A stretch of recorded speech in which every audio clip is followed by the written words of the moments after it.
Mula rito sa labas ng North Cemetery, mula rito sa labas ng North Cemetery,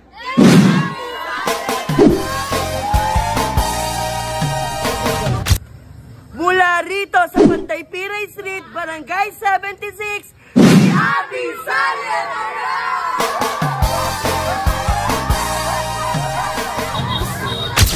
Mula dito sa GS Building,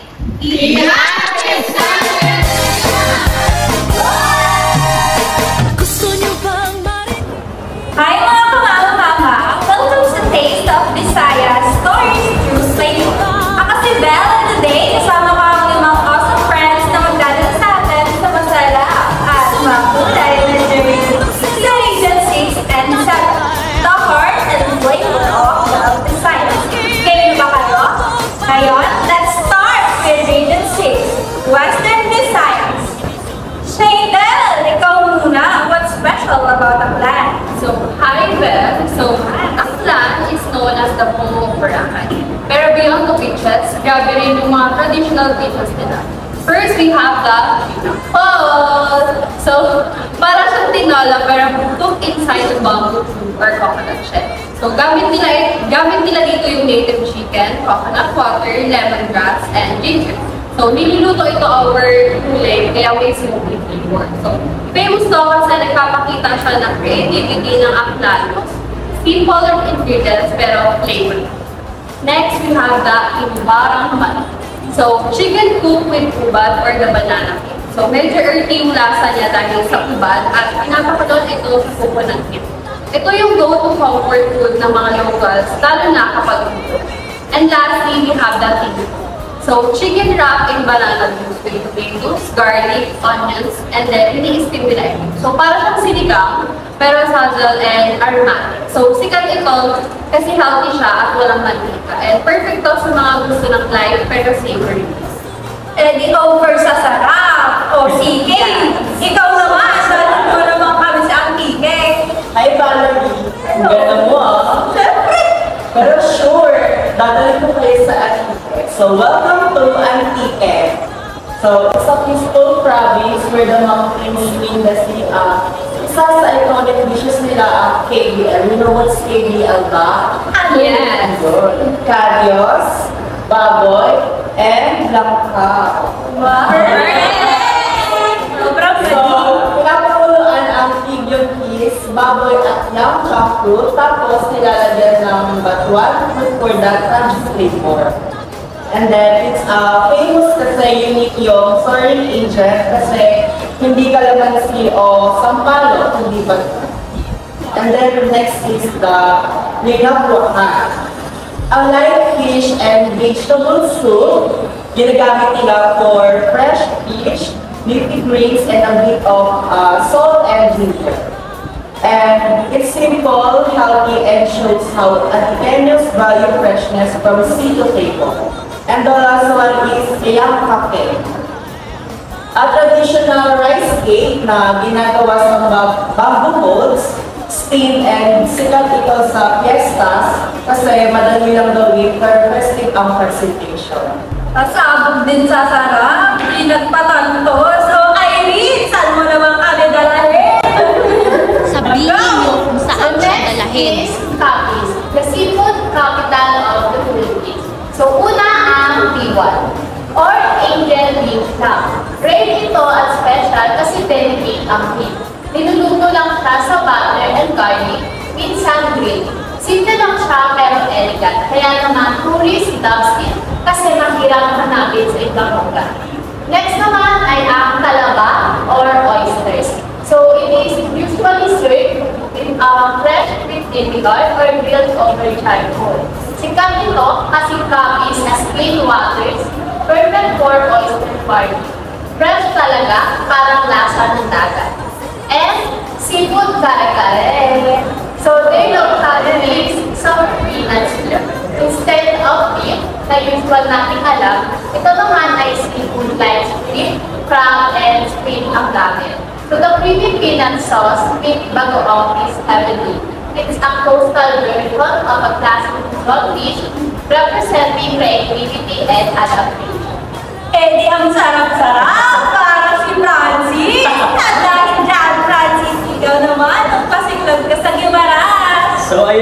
lahat guys, ngayon pupunta na tayo sa Guimaras.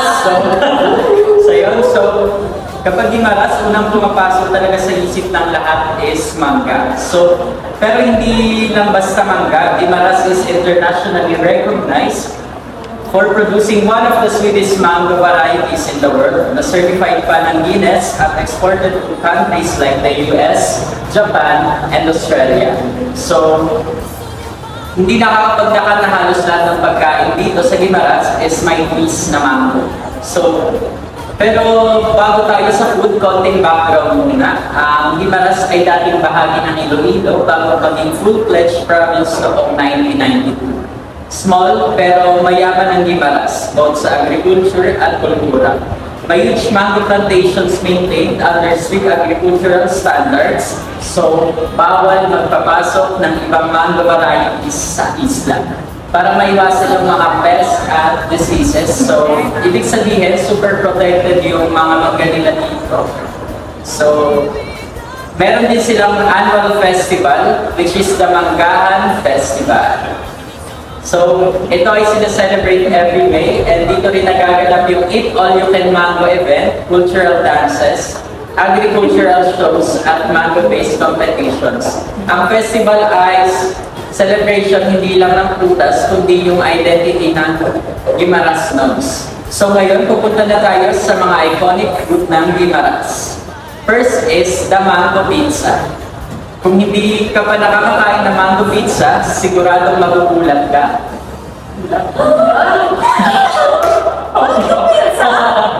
Pero magugulat ka in a good way.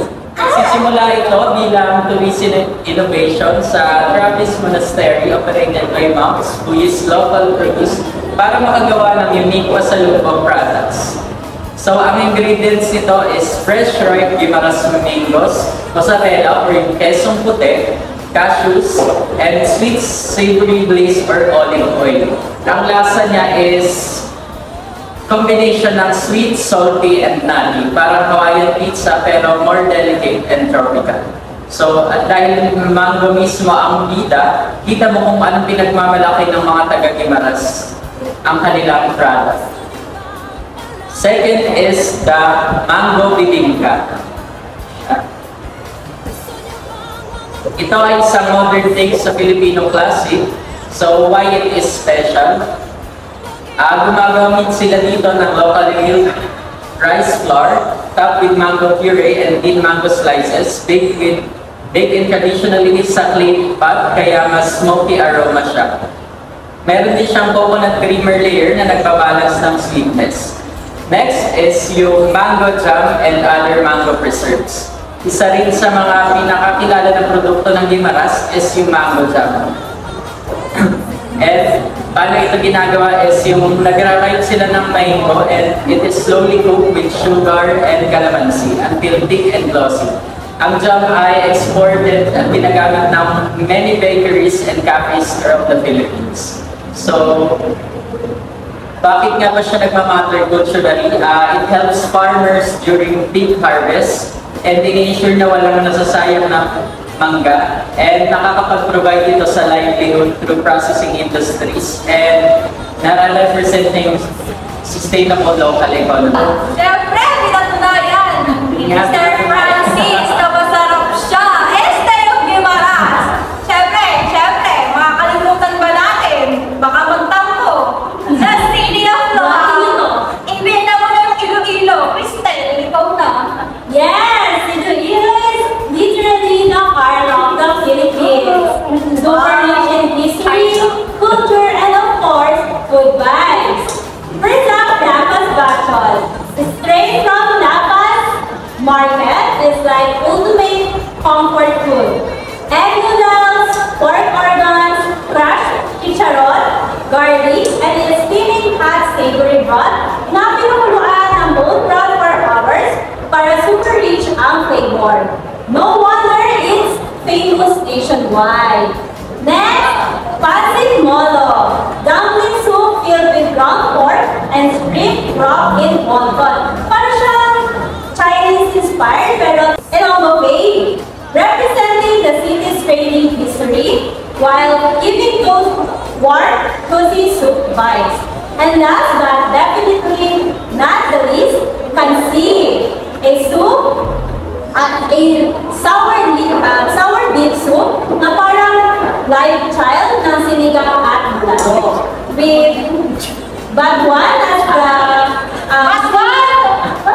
Bagwan! Not two! Bagwan! Hindi Bagwan talaga siya. Okay. Bagwan as a secret ilonggo dish. Perfect for chilling days, hearty, rich, and tangy.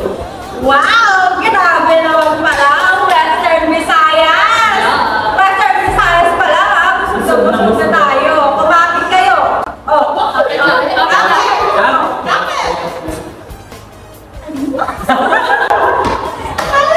Mali! Tuloy tayo sa Region 7, Central Visayas! Shaden, balik tayo sa'yo. What's cooking in Bohol? So Bohol is famous, of course, sa kanilang chocolate hills and tartars. Pero pati, sweet sila ay panalo. So first we have the Kalakay. So sticker rice cooked with coconut milk and brown sugar, sometimes with peas. So pinapakuluan nila ito hanggang mag-caramelize. Tapos nilalagyan nila ng mga coconut shell or plastic. So famous as pasalubong siya kasi matagal masira and super sweet. Next, we have the Bigado. So grated taro root, or also known as gabi, mixed with coconut and sugar, then steamed inside the coconut shell and covered with banana. So masarap to kasi creamy sa loob at may nutty flavor. And lastly, we have the peanut pieces. So cookies shaped like mini chocolate hills made from ground peanuts and egg white. So it is cute, crunchy, and symbolic of Bohol spread. Wow, ang cute naman, Shaden. Parang ikaw. Siyempre, kung papatalo ka ba si Kay, let's go to Cebu! So, welcome to Cebu. Hindi tatawagin Cebu, Ano ba na? Sino nagkakasinol ka? Sinulog! Sabot!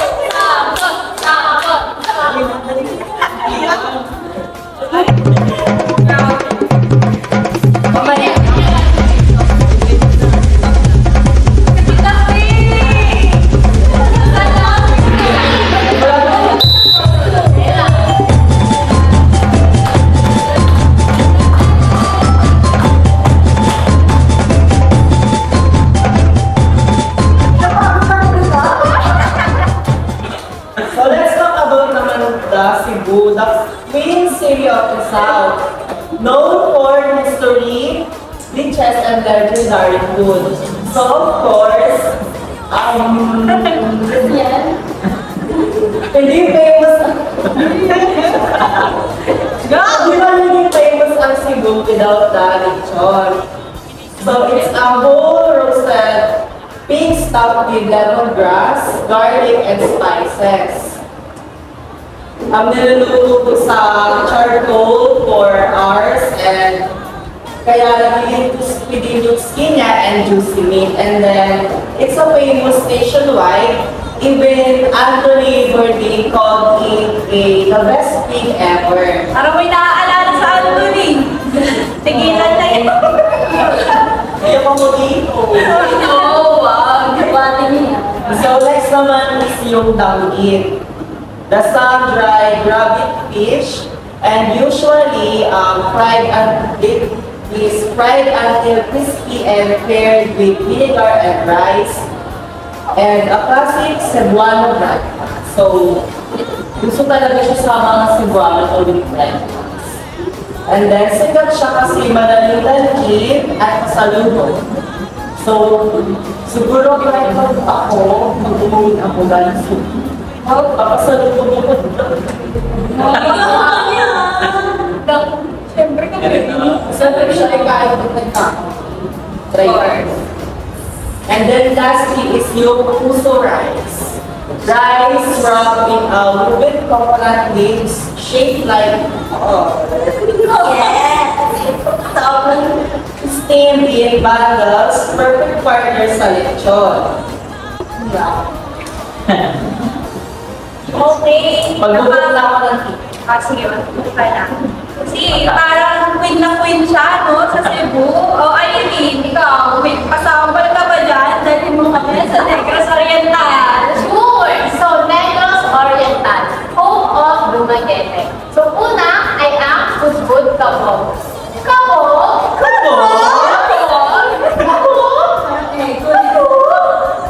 So, it is a suman made from millet grains instead of rice. So, pinapakuluan with coconut milk and sugar, then i-wrap siya sa dahon ng saging.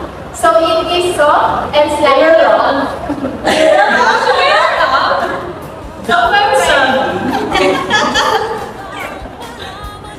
So, it is perfect with hot chocolate or coffee. So, next naman is yung football. Another rice delicacy, but bitter and sweet. So, madalas pinipare siya with mango. And it is a common breakfast food for locals. Next is yung tuna inilaw. It is a fresh raw tuna marinated in vinegar, calamansi, onions, and chili. So, famous for its freshness. Coastal life talaga ang vibe ng Negros Oriental Sea. Francis, ikaw na yung huli. Magpapatalo ka ba? Syempre. So, nandito na nga tayo sa Siquijor! So, ang Siquijor ay kilala bilang Island of Fire dahil sa dami ng fireflies noon at volcanic activity. Madalas na-associate as mysticism, pero beyond the stories, sobrang rich din ang food culture nila. First is yung Tortas Siquijor. Ito ang isa sa pinaka-tradisyonal na kakanin ng island, made with tuba or na coconut wine bilang leavening agent, kaya may natural aroma at distinct flavor. Baked pa noon sa clay ovens, kaya may smoky rustic taste. Usually, kinakain sa town fiestas at important gatherings at nagsisimbula ito ng hospitality sa island. Second is the piñaco. Siquijor's version of peanut brittle gawa sa mani, plus caramelized sugar, pero mas light at crisp kumpara sa typical brittle. Madaling i-store kaya perfect pang pasalubong ng mga turista. Origin ito galing sa local street vendors na gumagawa during festival. And lastly is ang kilalang kinilaw na isda. So yun, fresh fish made, marinated in suka, calamansi, luya, onions, minsan may sili. Depende sa taste mo. Dahil island province, seafood ang core ng diet nila, kaya expected na fresh talaga lagi ang ingredients. It reflects their lifestyle, simple, coastal, and centered on natural flavors. So in short, ang food ng Siquijor, simple pero may lalim. Kasing daling ng dagat.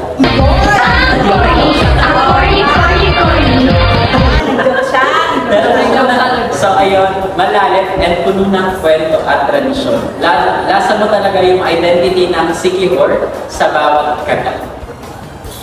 Wow! From Aklan to Siquijor, bawat province may sariling kwento at bawat pagkain may puso at kultura. Tama! Food isn't just about the flavor, it's about identity. Each dish tells a story of tradition and creativity. And every bite reminds us how diverse the Philippines is. From sweet to savory, from the sea to the mountains, Visayas has it all. This has been Taste of Visayas, stories through flavor. Super thank you sa lahat ng nakinig. At sana mag-enjoy yung vibes at rasa ng ating culture sa Philippines. Ang sarap, ang saya, at ang tayo talaga ng Visayas. Kaya mula dito sa Region 6 and 7,